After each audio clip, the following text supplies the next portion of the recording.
Yo siempre fui una persona obsesionada con los videojuegos. Pasaba horas jugando sin darme cuenta si era de día o de noche. Para mí todo era un juego, una burbuja en la que me sumergía completamente. Un día mis padres decidieron ir a una boda en un hotel. Me dijeron que se quedarían ahí a dormir y regresarían al día siguiente. Me dejaron al cuidado de mi hermana, que en ese entonces tenía 7 años. Ella era una niña, ella era muy pequeña.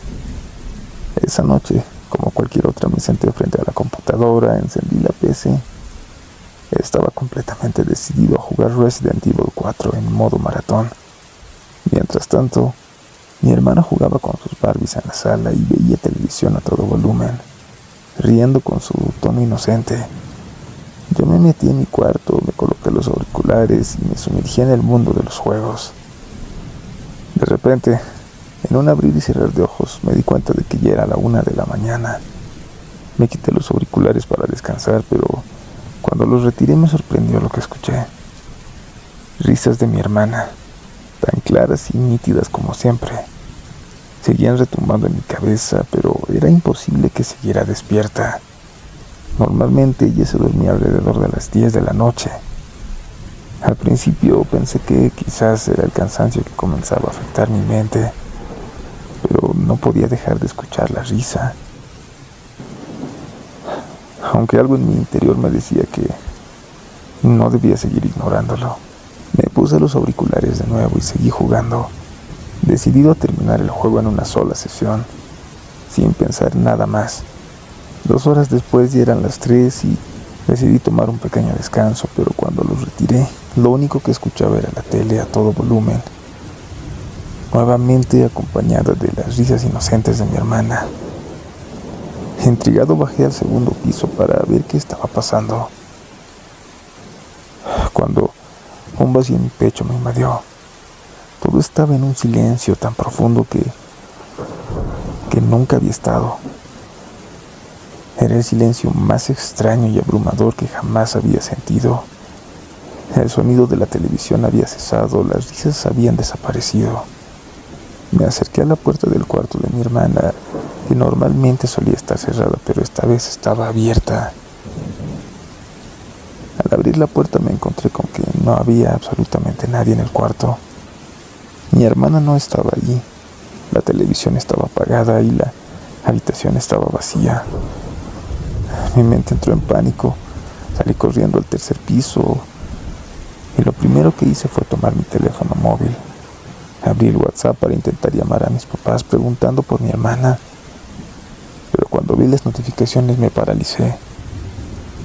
Vi un mensaje de mis padres, no había estado ahí cuando llegó, pero el mensaje decía: hijo, nos llevamos a tu hermana porque te vimos jugando con la consola. Nos la vamos a llevar porque no la cuidas bien. El mensaje, escrito con palabras simples pero inquietantes, hizo que me helara completamente. No pude dormir esa noche, mi mente no dejaba de pensar en qué había escuchado. Esa risa. Nunca entendí lo que ocurrió aquella noche.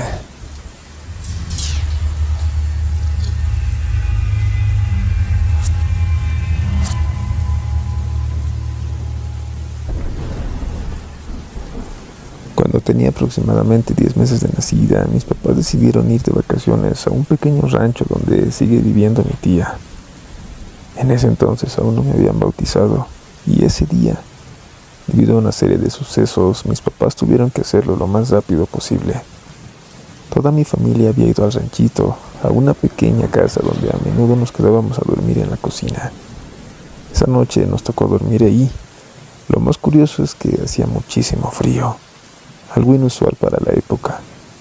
A mitad de la noche empecé a llorar desesperadamente. Mis papás intentaron calmarme de todas las formas posibles, pero no hubo manera de hacerlo. La situación era tan extraña que, sin saber qué pasaba, sentían que algo andaba mal. De repente todo quedó en completo silencio, no se escuchaba nada. Eso era raro porque en ese entonces teníamos muchos animales en la casa. No había ningún ruido, ni siquiera el sonido de los animales. Fue entonces cuando empezaron a escuchar unas pisadas como si un caballo estuviera dando vueltas alrededor de la casa. Mi papá, que en ese entonces era militar, tenía una pistola en casa. Se levantó rápidamente, caminó hacia el pasillo y se quedó ahí, esperando que las pisadas fueran de mi tío. La tensión en el aire era insoportable. Mi papá se quedó inmóvil, tratando de discernir si era mi tío o algo más. Yo seguía llorando desconsoladamente y fue en ese momento que milagrosamente dejé de llorar. Algo había cambiado en el ambiente al instante. El ruido volvió, los sonidos de los animales, la calma. Todo regresó como si nada hubiera pasado. Al día siguiente, mis papás fueron a ver al padre del rancho, un hombre sabio y respetado en mi pueblo. Les comentó que en ese lugar ya se habían dado otros incidentes similares. Según él, las brujas en la región solían intentar robarse a los niños que aún no habían sido bautizados. Nos dijo que por suerte no habían logrado llevarme, pero que para evitar una tragedia tenía que ser bautizada lo más antes posible. Mis papás, muy asustados, no dudaron ni un momento. Me llevaron a bautizarme. Después de ese día, aunque las cosas se calmaron, he tenido experiencias extrañas, aunque esa es otra historia que aún me cuesta contar. El rancho donde sucedió esto es a las afueras de Irapuato, Guanajuato. Se llama Puerto de la Cruz, para el que quiera saber.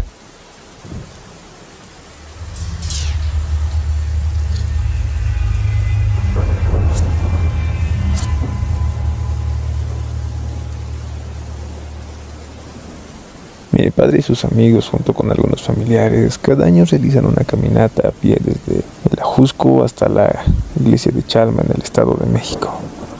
La tradición tiene algo especial para ellos, una mezcla de devoción y resistencia física.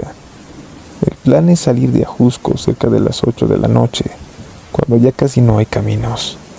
Caminar toda la noche hasta llegar alrededor de las 12. A unas cabañas en el cerro donde descansan un poco antes de continuar al día siguiente. Cuando tenía 10 años, mi padre me invitó a acompañarlos. Acepté muy emocionado. El entusiasmo propio de un niño que ve la oportunidad de formar parte de una experiencia única. Caminamos en grupo, unos 25 en total, todos hombres en su mayoría. Los recuerdos en esa caminata siguen muy vivos en mi mente, sobre todo uno. Antes de llegar a las cabañas nos encontrábamos en una parte plana del cerro, una extensión de terreno abierta con poca vegetación. A lo lejos se veía la silueta de los cerros donde algunos árboles dispersos interrumpían el paisaje. La luz de la luna era intensa, lo suficiente como para iluminar las sombras del terreno y las laderas. Fue entonces cuando vi algo. En la ladera del cerro, a lo lejos, noté dos bolas de fuego pequeñas al principio, pero luego comenzaron a subir y bajar con un movimiento errático. La luz que emitían fluctuaba, de un brillo fuerte a uno más débil, pero siempre manteniéndose en el mismo sitio. Esas bolas de fuego no parecían tener una fuente natural, como si fueran entidades flotantes, moviéndose a una velocidad incomprensible. Lo extraño fue la forma en la que se desplazaban, subiendo y bajando, pero de una manera que parecía desafiar la lógica. Nadie en el grupo sabía qué eran exactamente, pero no tardaron en reaccionar. Los que iban más adelante empezaron a chiflar para alertar a los otros, y algunos de los hombres que iban con nosotros con sus cohetes comenzaron a dispararlos, como si de alguna manera eso pudiera asustar a lo que fueran esas luces. Yo, por mi parte, sentía miedo y curiosidad a la vez. Mi padre, siempre atento, me apretó la mano con fuerza y continuó caminando sin detenerse, como si tratara de alejarme de lo posible amenaza. Los demás siguieron el mismo paso hasta que las luces fueron desapareciendo entre las sombras. Nunca más las vimos, ningún año al hacer la caminata. Esa fue la única vez que experimenté algo así, algo que no puedo explicar del todo. Algunos dicen que pudieron haber sido brujas, otros creen que eran otro tipo de entidades. Lo que sé es que desde ese momento siempre siento que hay algo más en esos caminos y cerros que no es visible a simple vista.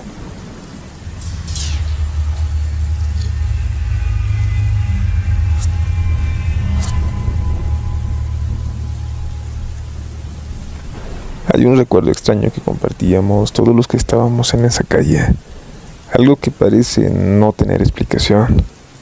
La mayoría de los chicos éramos de edades similares, con apenas 3 años de diferencia entre los mayores y los más pequeños. Los mayores tenían la misma edad que yo y todos los demás 2 o 4 años menos. Cuando era de esperarse jugábamos mucho fútbol, especialmente durante la adolescencia, sin importar el clima, lluvia, sol, frío.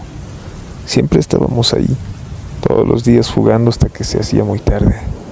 Cuando ingresé a la universidad, como suele pasar, tomamos caminos distintos, dejamos de vernos tan seguido y cada uno empezó a enfocarse en sus propias cosas. Sin embargo, hubo una semana que tuve de vacaciones y nos pusimos en contacto con lo que pudimos para revivir las viejas cáscaras. Uno de mis amigos, que además había sido compañero de la escuela, no pudo unirse a nosotros porque estaba trabajando con su papá. Era temporada alta en su negocio y por eso no había podido hacer una pausa. Estábamos todos reunidos en el patio de mi casa alrededor de las 8 de la noche cuando él pasó por ahí. Se paró a saludarnos y nos prometió que al día siguiente sí estaría con nosotros para el partido. Él se encargaba de las jugadas, siempre tenía buen pie y no había forma de que faltara uno de esos partidos. Recordamos hablar con él, despedirnos y luego acompañamos a uno de los amigos hasta su casa. Mientras volvíamos notamos algo de conmoción en la calle, pero en ese momento no le dimos mucha importancia, pensando que era algo normal. Al día siguiente nos sorprendió la noticia de que mi amigo había fallecido esa misma noche. Según nos dijeron, se colgó en su casa. Lo más extraño era que, por lo que nos contaron, había estado trabajando con su papá. Luego regresó a su casa por algo que había olvidado y más tarde se encontró muerto. Lo que no pudimos entender era el horario. Según nos dijeron, él había fallecido alrededor de las 6 o 7 de la tarde, justo en el tiempo en que nosotros lo habíamos visto. La última vez que habíamos hablado con él, habíamos estado charlando en la calle y ya cuando nos íbamos a despedir de él nos imaginábamos que íbamos a verlo al día siguiente nuevamente. A pesar de todo, no imaginábamos que esa era la última vez que lo veríamos. Estábamos convencidos que lo habíamos visto después de ese momento, alrededor de las 8 de la noche. No sabíamos qué pensar. Al principio creíamos que tal vez nos habíamos confundido la hora, pero al final todos coincidíamos en que nos habíamos despedido de él con la promesa de un partido y ese partido nunca ocurrió. Lo más extraño es que después de enterarnos de su muerte, nos seguíamos reuniendo frente a mi casa siempre a la misma hora, esperando verlo aparecer como si nada hubiera pasado. No sé si fue nuestra mente jugando trucos, pero muchas veces sentíamos que lo íbamos a ver aparecer, caminando de nuevo con esa sonrisa característica. Tal vez de alguna manera él quedó atrapado en ese recuerdo, en esa promesa que nunca llegó a concretar.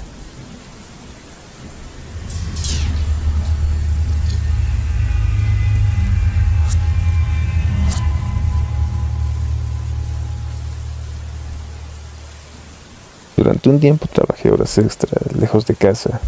Tenía que conducir casi a medianoche. Estuve trabajando todos los días de 7 de la mañana a 9 de la noche y algunas veces me quedaba hasta las 11 p.m. Lo que estudié así durante 1 o 2 años. Aunque estaba muy agotado, siempre lo hacía porque el trabajo lo requería. Una noche regresaba a casa manejando solo. Era tarde.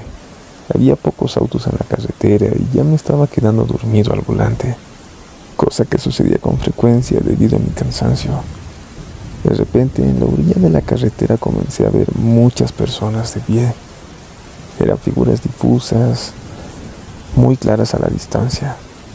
Las veía de pie alineadas como si estuvieran esperando algo o a alguien. Cuanto más me acercaba, las figuras se iban desvaneciendo, desapareciendo por completo hasta que no quedaba nada en el lugar. Lo que vi fue tan extraño que me costó comprenderlo. Desde lejos podía ver largas filas de personas, pero al acercarme ya no estaban. Algo en mi interior me hizo entender que esas personas no eran reales. En realidad representaban a aquellos que habían fallecido en accidentes en esa misma carretera. una especie de manifestación tal vez de sus espíritus. Fue entonces cuando el sonido del auto fuera de la carretera me sacó del trance. Había perdido el control del volante y estaba a punto de irme directo al borde. Mi mente reaccionó con rapidez y pude maniobrar el coche a tiempo, subiéndome de nuevo a la carretera. Esta experiencia que les conté ocurrió hace más de 20 años y hasta ahora la puedo recordar bien. Como dije, tal vez fue el cansancio, tal vez mi instinto de supervivencia que hizo que mi mente generara una imagen para reaccionar a tiempo. No lo sé con certeza, pero lo que vi esa noche sigue marcado en mi memoria.